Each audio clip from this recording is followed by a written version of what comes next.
इस जंगल में कभी नहीं देखा। खरगोश भाई, आज तक मैं शहर में इंसानों के बीच चिड़ियाघर में था, किसी तरह आजाद होकर आया हूँ। क्या इस जंगल में मेरे रहने के लिए कोई जगह है? हाँ बंदर भाई, ये हम जैसे जानवरों का घर है, इंसानों का चिड़ियाघर नहीं। आओ, मैं तुम्हें पूरी जंगल की सैर करवाता हूँ, सारी जगह के बारे में बताता हूँ। जो जगह पसंद आए वहीं टिक जाना। और खरगोश बंदर को पूरा जंगल घुमाता है। हाथी, जिराफ जैसे कई जानवरों के रहने की जगह ही नहीं, वहाँ के राजा शेर की भी गुफा दिखाता है, पर उस खूनी झील के बारे में ना बताता है और ना उसे वह दिखाने ले जाता है। बंदर वहीं बरगद के एक बड़े से पेड़ को अपने रहने के लिए पसंद कर लेता है। वहाँ रहते हुए अभी उसे 2 दिन ही गुजरते हैं कि तीसरे दिन शाम को घूमता हुआ वह उसी खूनी झील के पास पहुंच जाता है। अरे वाह, कितने सुंदर झील है। जी तो करता है ठंडे ठंडे पानी में कूद कर नहा लूं, लेकिन सर्दी होने का डर है। चलो, आज सिर्फ ठंडा ठंडा पानी से अपना प्यास ही बुझा लेते हैं।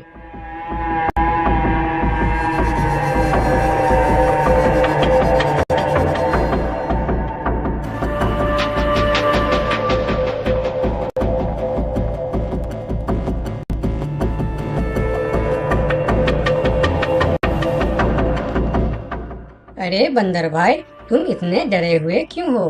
कहाँ से आ रहे हो? झील में पानी पीने गया था और जिंदा वापस आ गए। क्या मतलब? तुम्हें पता नहीं? वह इस जंगल की खूनी झील है। शाम होने पर कोई भी वहाँ जाता है तो जिंदा वापस नहीं आता। उसकी लाश का भी पता नहीं चलता कि वह कहाँ गायब हो जाती है। इसीलिए शाम होते ही कोई भी उस खूनी झील की तरफ नहीं जाता। ये हमारे राजा का आदेश भी है।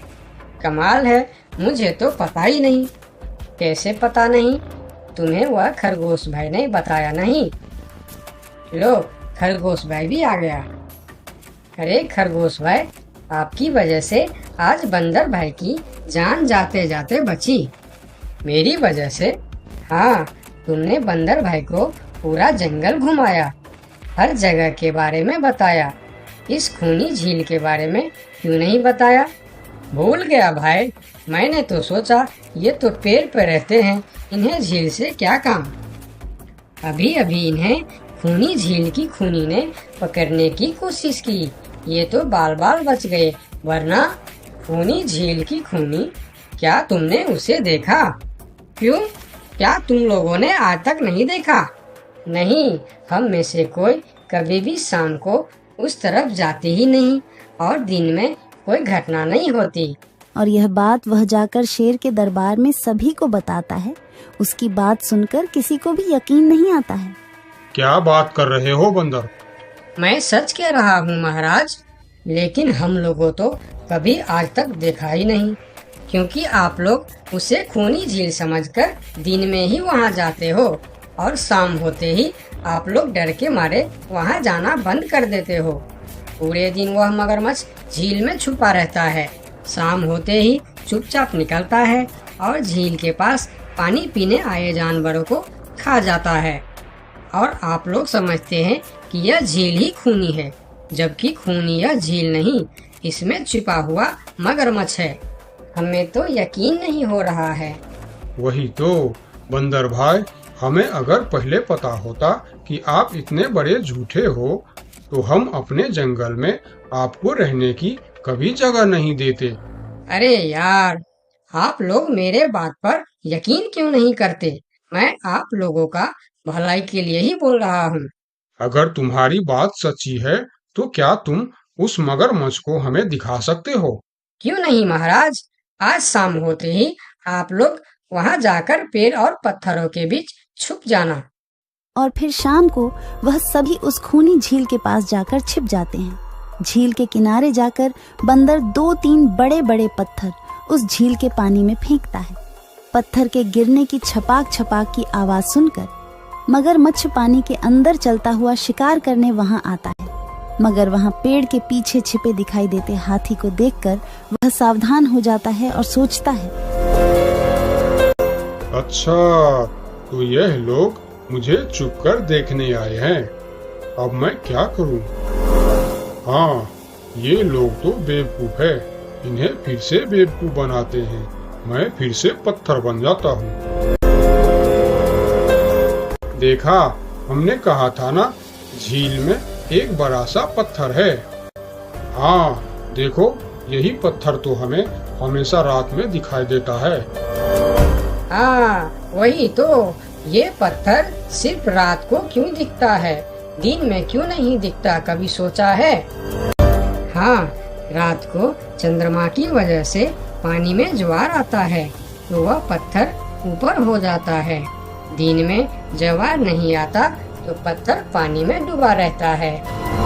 उनकी बेवकूफी भरी बातें सुनकर बंदर परेशान हो जाता है। अरे यार, तुम लोग भी ना समझते ही नहीं। ठीक है, चलो एक काम करते हैं। तुम लोगों को लगता है ना कि वह बड़ा ही मजबूत पत्थर है। अगर यह खुद ही बता दे कि यह एक मजबूत पत्थर है तो मैं भी मान जाऊंगा और अभी गुलाटी मारते हुए झील में छलांग लगा दूंगा और तैरता हुआ इस तरफ से उस तरफ चला जाऊंगा। यह सुनकर मगरमच्छ के मुंह में पानी आ जाता है।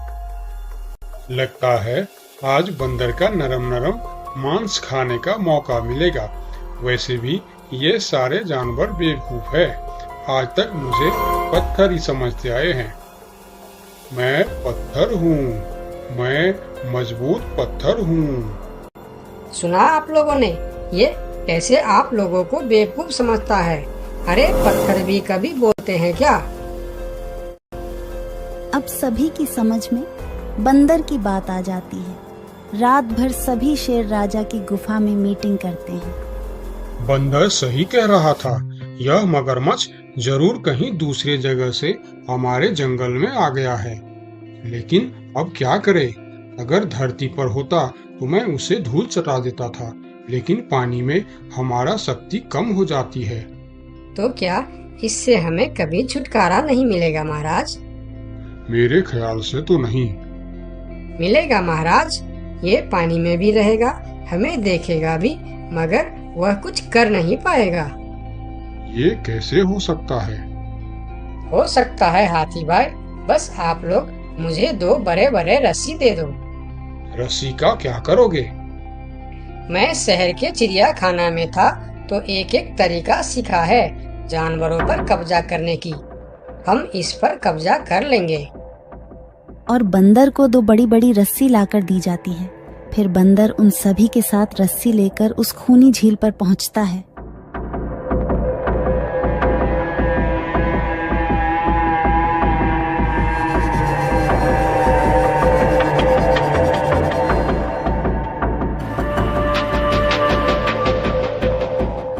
कल तक तो यह बंदर मुझे देखकर भागता था और आज पानी पीने आया है।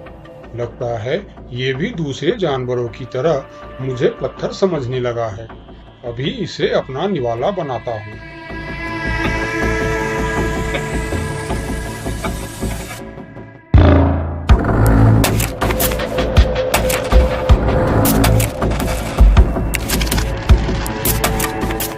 अरे, ये तो भाग भी नहीं पा रहा है। अब यह जितना ज्यादा फरफराएगा उतना यह फंदा कसता जाएगा और चुपचाप रहेगा तो फंदा ढीला रहेगा। जैसे यह फिर हिलेगा फिर फंदा कसता जाएगा। अब ना यह इससे छूट सकता है और ना पानी में जा सकता है। अरे वाह, फिर तो यह हमारा कुछ भी नहीं बिगाड़ सकता। अब हम सारे जानवर इस झील में कभी भी पानी पी सकते हैं, कभी भी नहा सकते हैं। अब यह हमारा कुछ भी नहीं बिगाड़ पाएगा। अरे वाह बंदर भाई, मान गए। आपने तो हमारी समस्या ही खत्म कर दी। वरना रात भर हमें प्यास ही रहना पड़ता था कि हमें झील में पानी पीने गया और झील ने हमें खा लिया। तो आज हमें एक बात समझ में आई है कि किसी भी अफवाह के चक्कर में हमें अपनी जगह छोड़कर नहीं जाना चाहिए। बल्कि उस अफवाह का समाधान क्या है वह खोजना चाहिए, क्योंकि कोई भी जगह खूनी नहीं होती, उस जगह पर रहने वाला खूनी होता है।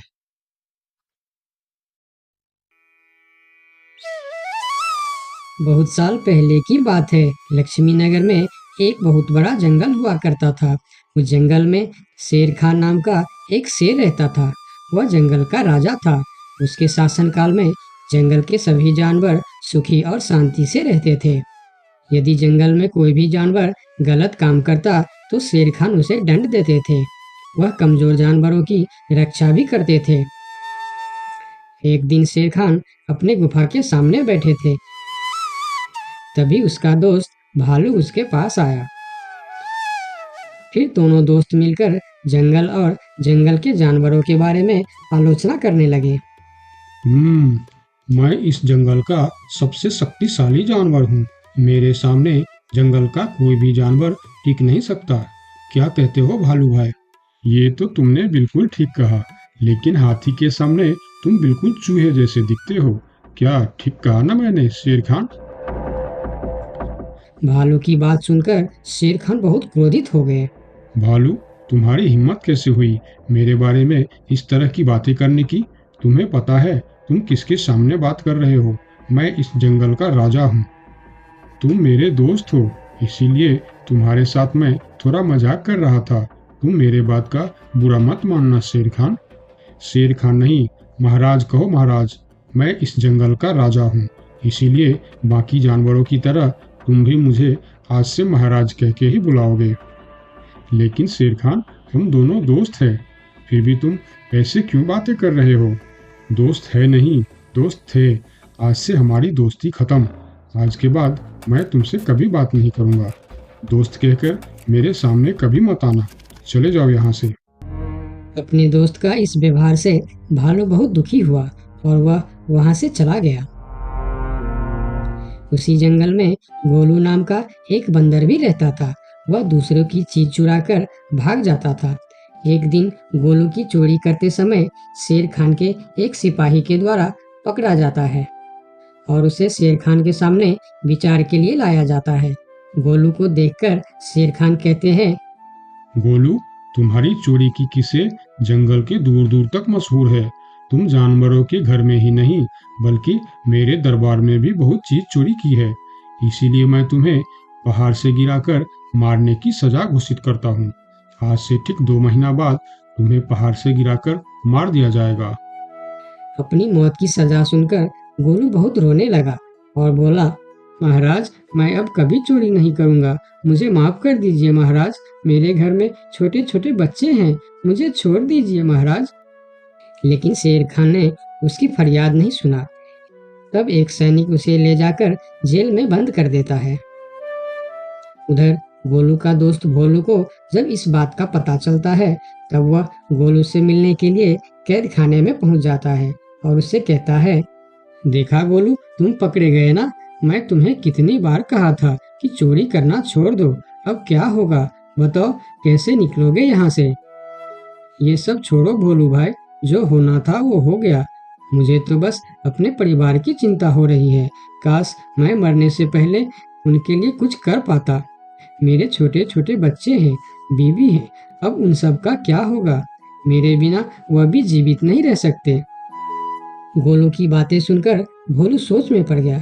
फिर वह शेर खान के पास गया और बोला, महाराज, मैं गोलू का दोस्त भोलू हूँ। मैं आपसे कुछ कहने आया हूँ। तो तुम गोलू का दोस्त भोलू हो? ठीक है, बताओ क्या कहना चाहते हो तुम? महाराज, मैं चाहता हूँ कि आप गोलू को कुछ दिन के लिए उसके परिवार के पास जाने दें, ताकि वह मरने से पहले अपने परिवार के लिए कुछ इंतजाम कर सके। मरने वाले का आखिरी इच्छा पूरा कीजिए महाराज। आप एक बार उसके परिवार के बारे में भी सोचिए। गोलू ने जो किया उसमें उसकी परिवार की क्या गलती है?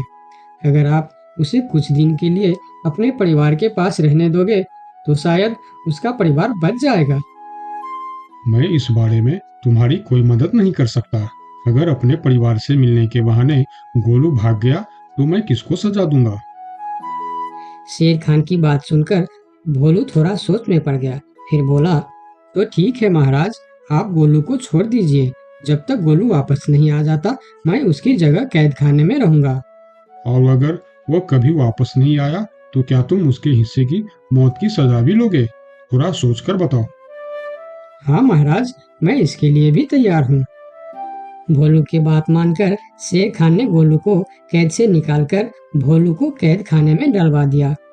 तब बाहर निकलकर गोलू ने भोलू को बोला, दोस्त तुम चिंता मत करना, मैं समय से पहले ही वापस आ जाऊंगा। ऐसा कहकर गोलू वहां से चला गया और भोलू गोलू की जगह कैद खाने में रहने लगा। इस तरह बहुत दिन बीत गया, लेकिन गोलू वापस नहीं आया। तब एक दिन शेर खान भोलू के पास आया। देखा बंदर, मैंने कहा था ना गोलू वापस नहीं आएगा। अगर कल सुबह तक गोलू वापस नहीं आया तो शर्त के अनुसार कल शाम के समय तुम्हें पहाड़ से गिरा दिया जाएगा।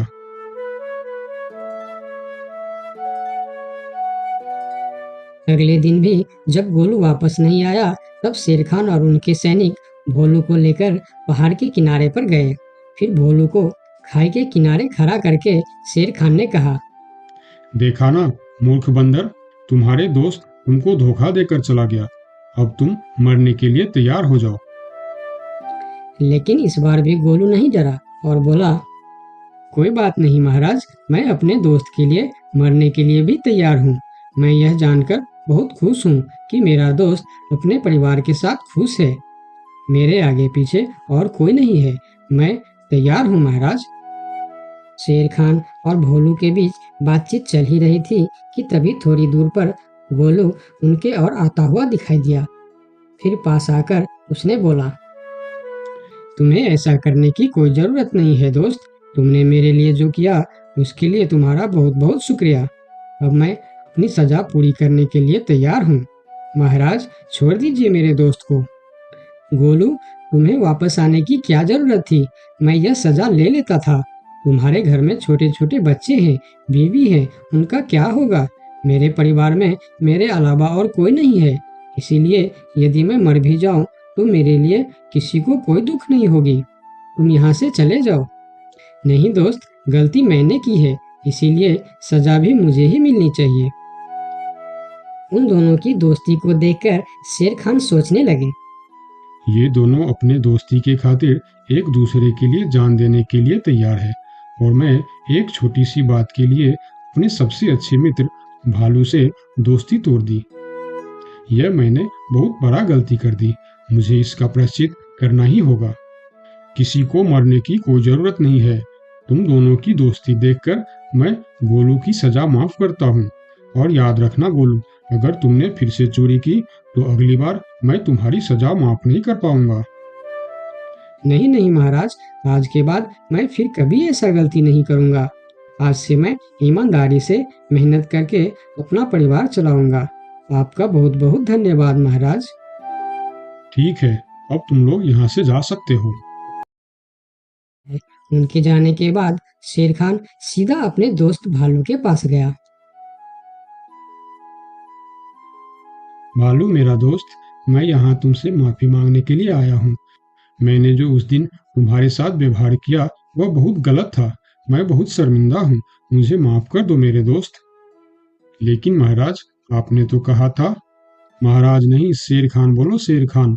आज से तुम मुझे महाराज नहीं, शेर खान ही बुलाओगे, क्योंकि दोस्त एक दूसरे के नाम लेकर ही बुलाते हैं। आज से तुम मेरे सबसे अच्छे दोस्त हो। गोलू और भोलू की दोस्ती देखकर शेर खान को अपनी गलती का एहसास हुआ और उसने भालू से माफी मांगी और दोनों फिर से दोस्त बन गए।